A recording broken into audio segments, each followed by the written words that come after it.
الحمدللہ رب العالمین والصلاة والسلام علی رسول الکریم اما بعد فاعوذ باللہ من الشیطان الرجیم بسم اللہ الرحمن الرحیم ما افاء اللہ علی رسولہ من اہل القرى فَلِلَّهِ وَلِلرَّسُولِ وَلِذِي الْقُرْبَى وَالْيَتَامَى وَالْمَسَاكِينِ وَابْنِ السَّبِيلِ كَيْ لَا يَكُونَ دُولَةً بَيْنَ الْأَغْنِيَاءِ مِنكُمْ وَمَا آتَاكُمُ الرَّسُولُ فَخُذُوهُ وَمَا نَهَاكُمْ عَنْهُ فَانْتَهُوا وَاتَّقُوا اللَّهَ إِنَّ اللَّهَ شَدِيدُ الْعِقَابِ صدق اللہ العظیم۔ واجب الاحترام سامعین، السلام علیکم ورحمۃ اللہ وبرکاتہ۔ آج سورہ الحشر کی 7 نمبر آیت تلاوت کی ہے، جس کا ترجمہ یوں ہے: جو مال پلٹا دیا ہے اللہ تعالیٰ نے اپنے رسول کی طرف ان گاؤں کے رہنے والوں سے، تو وہ اللہ کا ہے، اس کے رسول کا ہے اور رشتہ داروں، یتیموں، مسکینوں اور مسافروں کے لیے ہے، تاکہ وہ مال گردش نہ کرتا رہے تمہارے دولت مندوں کے درمیان، اور رسول کریم صلی اللہ علیہ وآلہ وسلم جو تمہیں عطا فرما دیں وہ لے لو، اور جس سے تمہیں روکیں تو رک جاؤ، اور ڈرتے رہا کرو اللہ تعالیٰ سے، بے شک اللہ تعالیٰ سخت عذاب دینے والا ہے۔ اللہ کا قول سچا ہے جو بڑی ہی عظمت والا ہے۔ عزیزان گرامی قدر، اس ایک آیت کو سمجھنا ضروری ہے، اس لیے میں اس پہ وقت لگاؤں گا، 3-4 کلپس میں بات کروں گا تاکہ ہر ایک کو سمجھ آ جائے، کیونکہ یہ ملکی معیشت کے لیے بہت ضروری ہے۔ کاش کہ انسان سمجھ جائے، خاص طور سے ہم جن کے ماتحت ہیں اور جو ہمارے ماتحت ہیں وہ بھی سمجھ جائیں۔ تو عزیزان گرامی قدر، اللہ رب العالمین یہ جو آیت ہے نا، اس میں جو تفصیلی بیان ہے پچھلی آیت کا، اس طرح سمجھ لیں کہ یہ دونوں ہی آیات ایک جیسی ہیں، اس لیے یہاں واو عاطفہ نہیں ہے،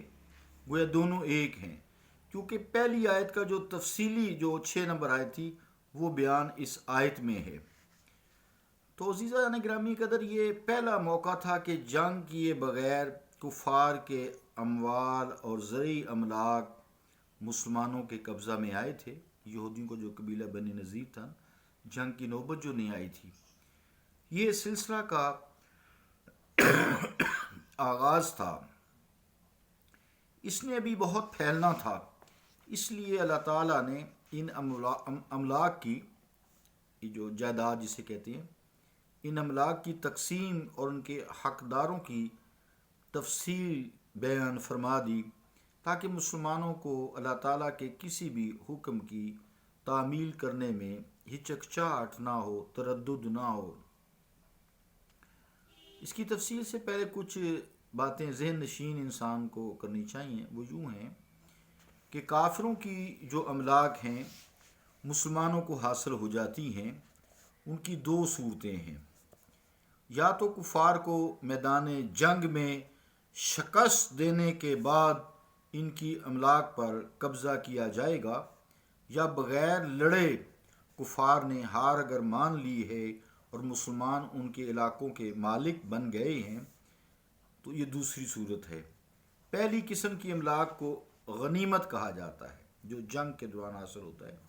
اور دوسری قسم کو فی مال فی کہا جاتا ہے۔ پہلی قسم کا ذکر جب قرآن کریم نے آیا، قرآن کریم نے جب پہلی قسم یعنی مال غنیمت کا ذکر خیر کیا تو ان کے حصول کی نسبت مسلمانوں کی طرف کر دی۔ فرمایا وَاعْلَمُوا أَنَّمَا غَنِمْتُمْ، خوب جان لو کہ یہ مال غنیمت ہے، اموال غنیمت ہیں۔ دوسری قسم میں چونکہ کسی کی کوشش کا دخل نہیں ہے، جنگ کی نوبت نہیں آتی، اس لیے اس کی نسبت اپنی طرف فرما دی، جیسا کہ ارشاد باری تعالیٰ ہے ما افاء اللہ علی رسولہ، اس آیت کا آغاز جو ہے یہاں سے ہوا ہے۔ اس واضح فرق کی وجہ سے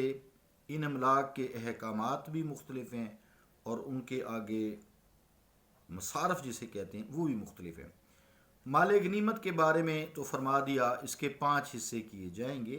وہ مال جو جنگ میں مسلمانوں کے ہاتھ آیا ہے اس کے 5 حصے ہوں گے، 4 حصے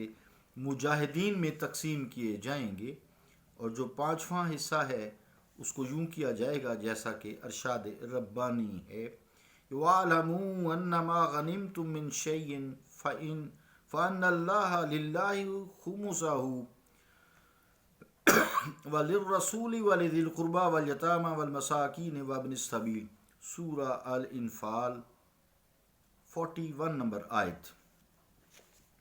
یعنی اموال فی میں سے کوئی حصہ بطور حق مجاہدین میں تقسیم نہیں کیا جائے گا، بلکہ نبی مکرم صلی اللہ تعالیٰ علیہ وآلہ وسلم سارے کا سارا مال اللہ تعالیٰ کے حکم کے مطابق تقسیم فرمائیں گے۔ فی سے جو مال حاصل ہوتا ہے منقولہ ہے یا غیر منقولہ ہے، ان سب کے اموال کا حکم برابر ہے، یکساں ہے، لیکن غنیمت سے جو مال حاصل ہوتا ہے ان میں فرق ہے۔ وہ منقولہ املاک اموال جو میدان جنگ اور حالت جنگ میں مسلمانوں کے قبضہ میں آئیں وہ اموال غنیمت ہیں۔ جو منقولہ اموال جو میدان جنگ میں مسلمانوں کے ہاتھ آئیں جنگ کرنے کے بعد جنگ سے، وہ اموال غنیمت کہلاتے ہیں، اور ان کے احکامات یوں بیان کیے گئے ہیں۔ لیکن غیر منقولہ املاک جیسے مکانات ہیں، منقولہ ہوتا ہے جو منتقل ہو جائے، جیسے پیسہ ہے نا منتقل ہو جاتا ہے، اور کچھ چیزیں ہیں منتقل۔ اب زمین تو منتقل وہ ہوتی ہے دوسرے کے نام، لیکن یہاں مسئلہ اور ہے، وہ جو تقسیم